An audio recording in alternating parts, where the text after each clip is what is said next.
Merci Madame la Présidente. Madame la Première ministre, le Président de la République a annoncé à la surprise générale qu'il présidera demain un hommage à la mémoire de Gisèle Halimi à l'occasion de la Journée internationale des droits des femmes.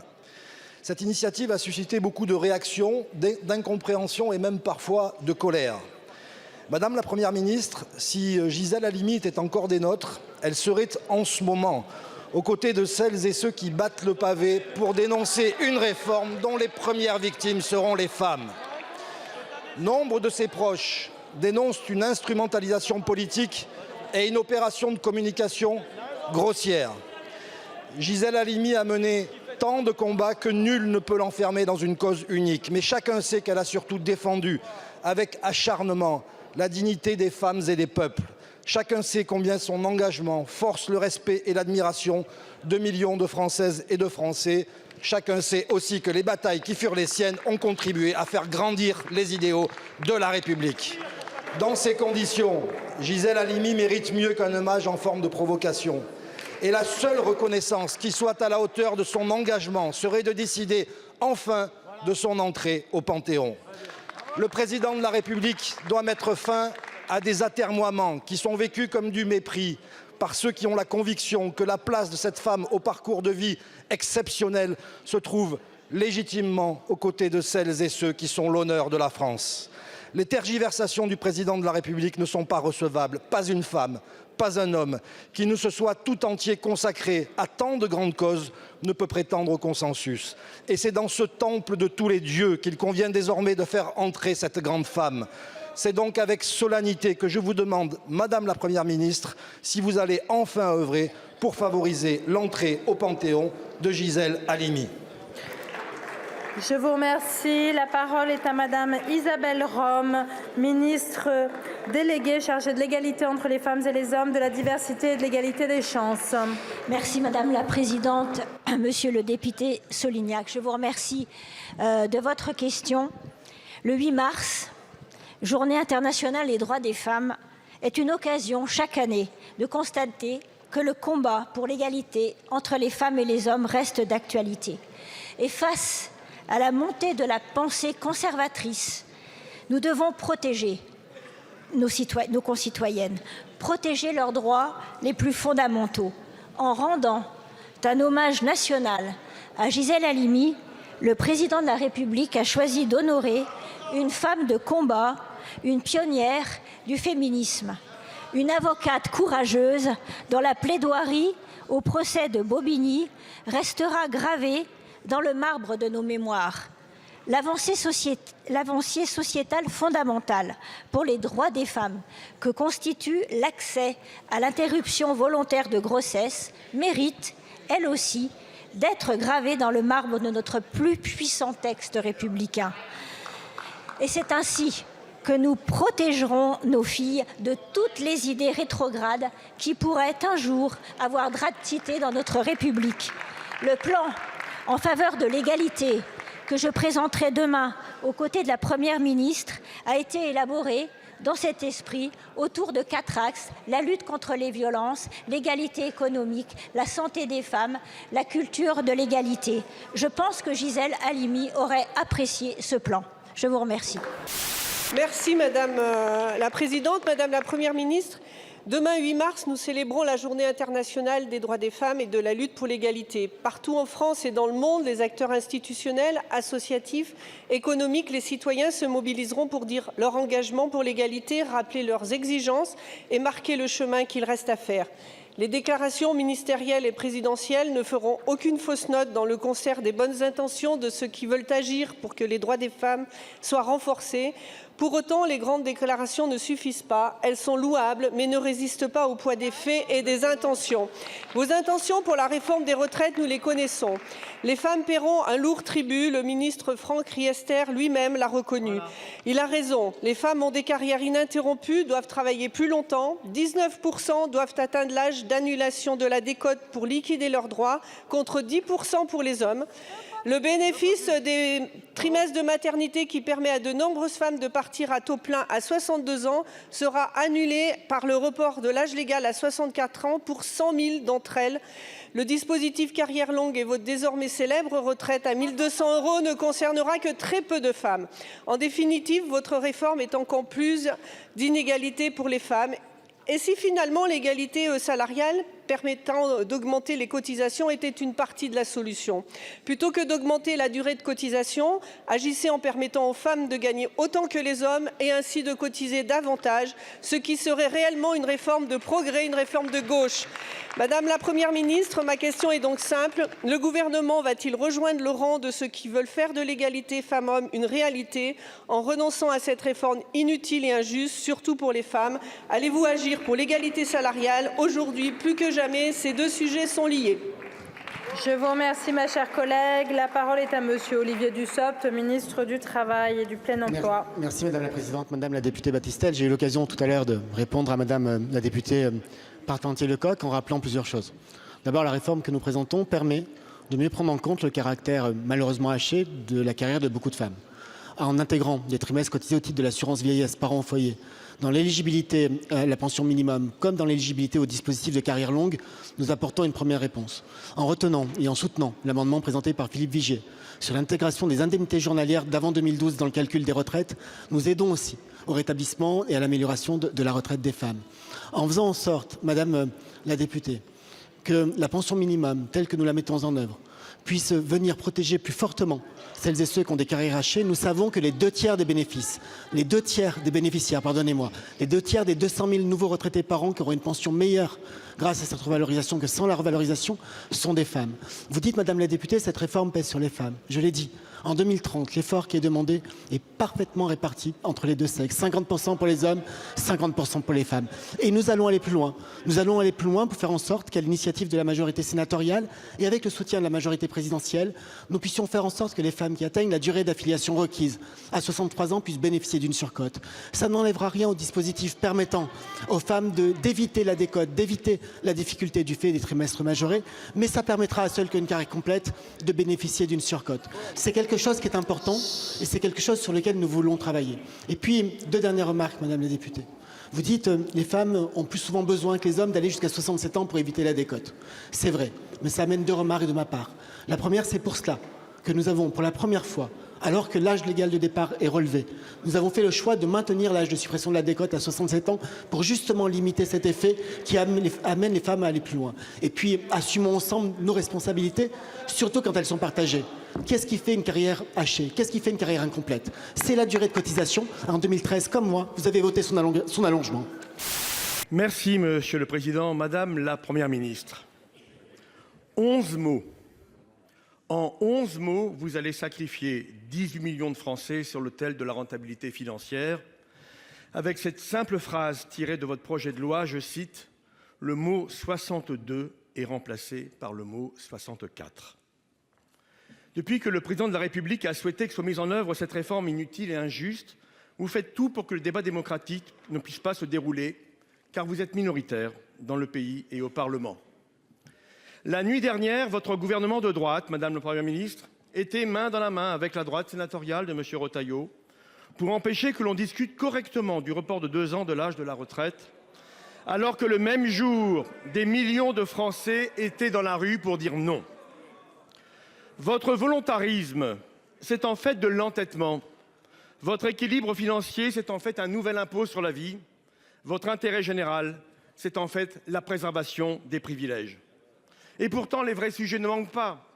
Inflation, précarité, services publics fragilisés. La France est au bord de l'implosion sociale et vous regardez ailleurs. Vous mettez en place une réforme des retraites qui pèse sur le dos des salariés sans appeler à la solidarité des plus riches. Mais là-haut, à l'Élysée, on n'écoute pas. On n'entend pas les Français et je me fais l'écho de l'intersyndicale.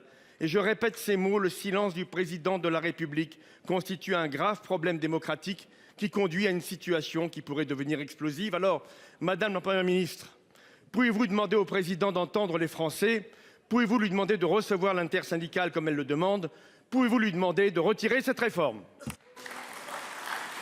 Pour vous répondre, la parole est à Madame la Première ministre. Merci Monsieur le Président, Mesdames et Messieurs les sénateurs, Monsieur le sénateur Patrick Kanner. Comme toutes les précédentes, la réforme que nous portons pour les retraites suscite certaines oppositions qui s'expriment notamment dans la rue.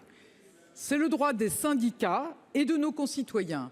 Ce droit, bien évidemment, je le respecte et je respecte les Français et les syndicats qui font entendre leur opposition dans le respect de nos lois. Hier, une journée de mobilisation s'est tenue avec sensiblement le même nombre de manifestants que fin janvier et dans la plupart des cas sans débordement.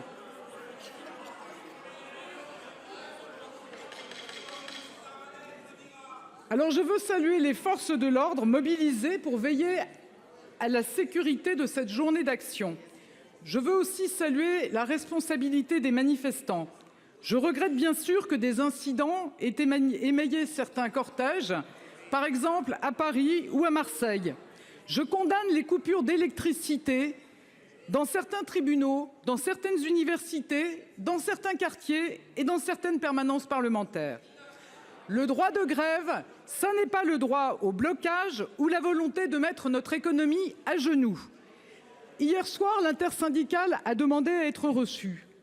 Le gouvernement est toujours prêt et ouvert au dialogue comme il l'a montré ces derniers mois. Si les organisations syndicales souhaitent évoquer certains points particuliers, la porte du ministre du Travail Olivier Dussopt reste toujours ouverte.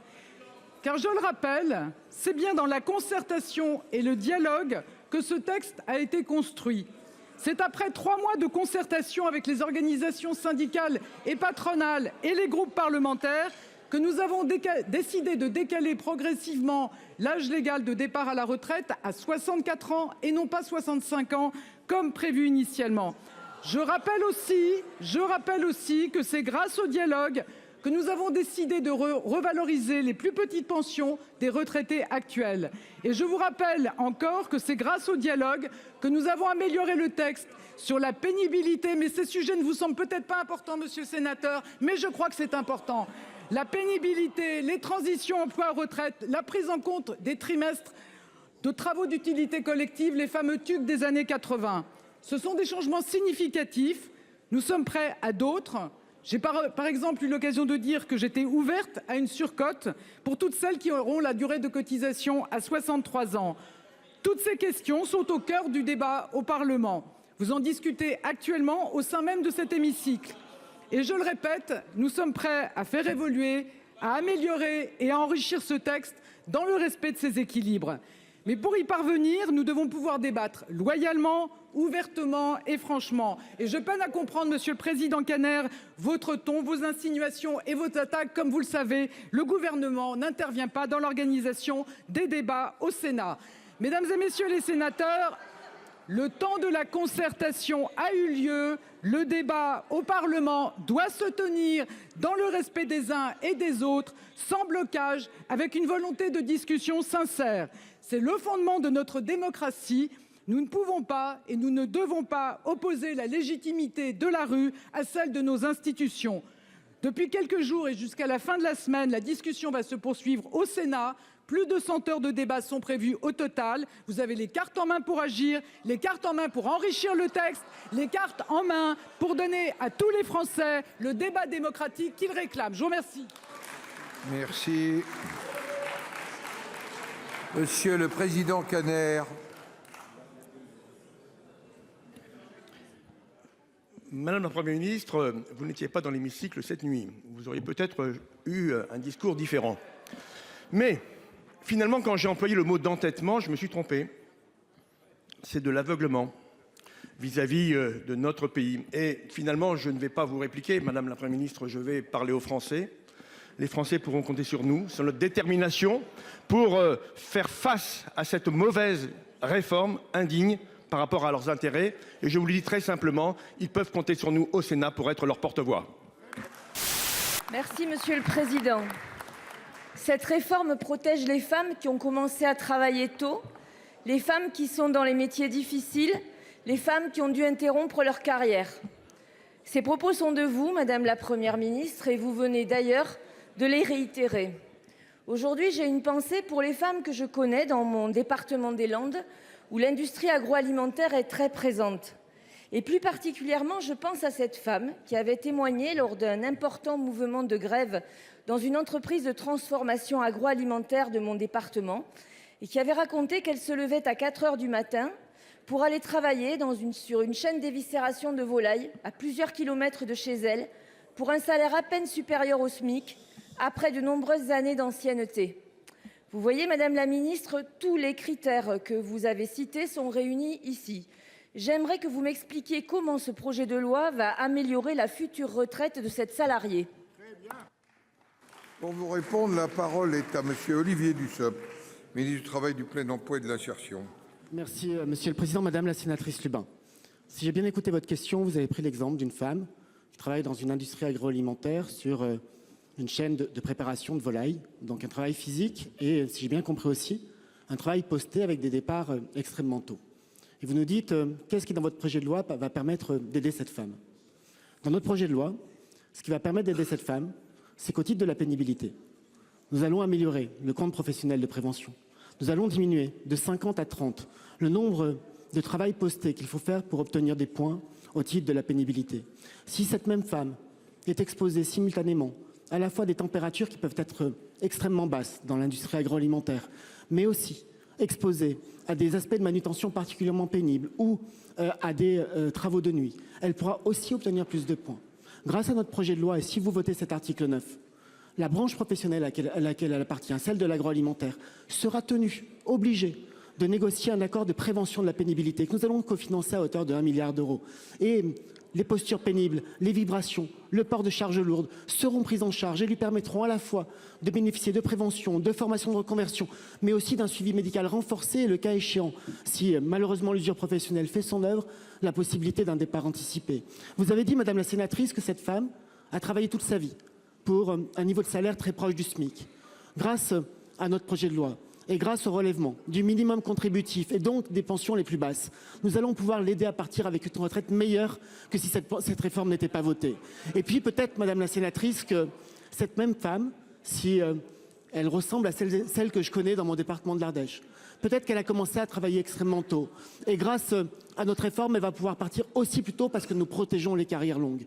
Vous le voyez, Madame la sénatrice, il y a un article sur l'âge d'ouverture des droits, sur lequel nous sommes en train de discuter et le débat reprendra tout à l'heure.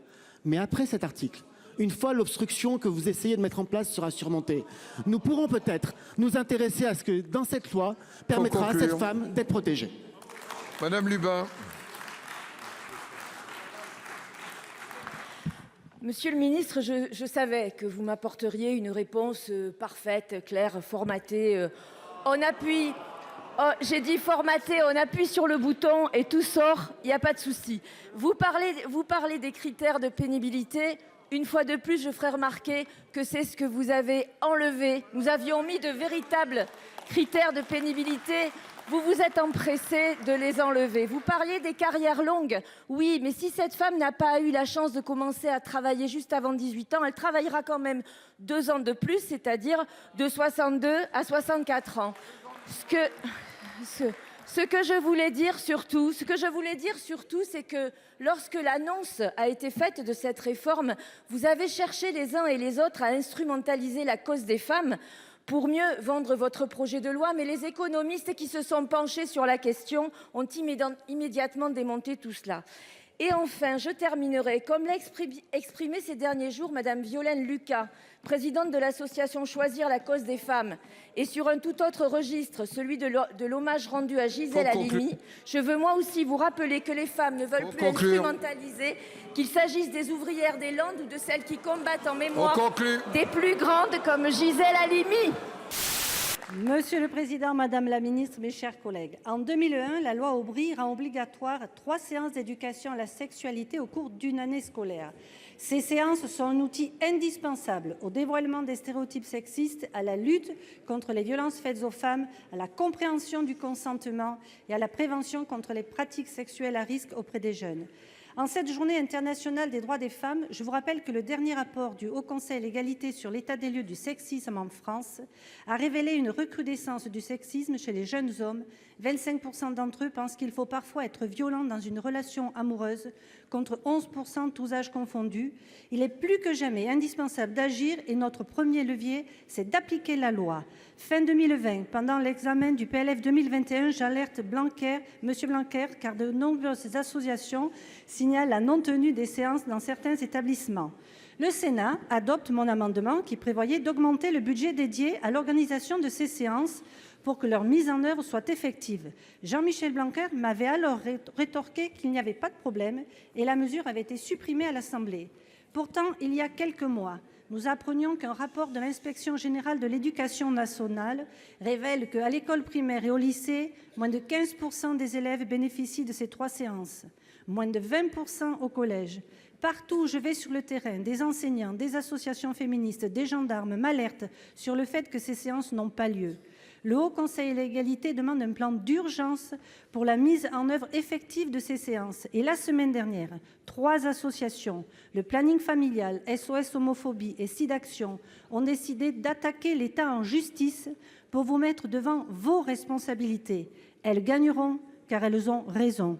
Ma question est donc la suivante. Pouvez-vous enfin reconnaître, Madame la Ministre, que la loi n'est pas appliquée et nous indiquer ce que vous prévoyez pour y remédier ? Pour vous répondre, la parole est à la ministre déléguée chargée de l'enseignement et de la formation professionnelle, Madame Grandjean. Merci Monsieur le Président, Mesdames et Messieurs les sénateurs, Madame la sénatrice. Aujourd'hui, en cette journée internationale des droits des femmes, au fond, là, vous posez une question sur l'éducation à la sexualité qui concerne toutes et tous, filles comme garçons. Vous l'avez dit, c'est une mission du ministère de l'Éducation nationale qui a été mise en place par la loi du 4 juillet 2001. Et depuis, effectivement, chaque année, 3 séances d'éducation à la sexualité adaptées à leurs âges doivent pouvoir être dispensées aux élèves. Le ministre de l'Éducation nationale, que j'excuse aujourd'hui, dès son arrivée, a lancé une enquête de manière à voir la réalité de ces cours et de leur dispensation dans l'ensemble des territoires. Il a également réalisé 2 circulaires aux inspecteurs de l'éducation nationale et aux chefs d'établissement pour que ces cours soient effectivement dispensés. Il s'avère qu'effectivement, des progrès doivent pouvoir être faits en la matière. C'est tout le sens du plan interministériel lancé par Madame la Première ministre qui, notamment dans son axe 4, prévoit un renforcement de l'éducation à la sexualité qui vient accompagner la culturation aux enjeux. C'est tout le sens également de ce qui est lancé dans ce plan au travers d'une enquête annuelle de la réalité des actions mises en œuvre ainsi qu'un plan de formation du personnel de l'éducation nationale. Vous évoquez les 3 associations qui attaquent l'État pour la non mise en œuvre de cette loi de 2001. Je m'en étonne, permettez-moi, car ce sont des actions qui interviennent dans nos établissements, qui travaillent avec nous et que pour certaines nous finançons. Elles ont bien sûr le droit de ce recours, mais je tiens à dire que nous n'avons pas attendu pour nous engager sur le sujet. C'est une grande cause portée par le président de la République et un plan à nouveau lancé pour 2027 par Madame la Première ministre.